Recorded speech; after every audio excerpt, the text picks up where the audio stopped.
Misliš li da kažu zaista da je razlog menstruacija ili menopauza? Ne, ja prva ne. Bok ekipa, moje ime je Petra i dobrodošli u ediciju Vruće priče s ulice, gdje rušimo stigmu i tabue menopauze. Pa prestanak menstruacije. Pa najvjerojatnije vrućina, glavobolje, promjene raspoloženja, nesanica, znojenje. Mislim da u Hrvatskoj toga nema, trebalo bi biti i za menstruaciju i za menopauzu. Mislim da jako malo, premalo, definitivno, sigurno. Žene nekako možda žale se, ali ne prolazi to na radnom mjestu. Ne, ja prva ne. Možda da, većina da, ako se već odluče na to da. Da li vas taj podatak iznenađuje?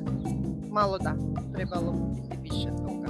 Pa bi, definitivno bi. Pa bilo bi lakše ženama, sigurno. Pa sigurno bi bilo lakše recimo da se i samo radno mjesto prilagodi tim nekim, da se ženi olakša u to vrijeme. Recimo to ne mora trajati cijeli ciklus kad je menstruacija. Možda oni početni dani kada je to malo teže.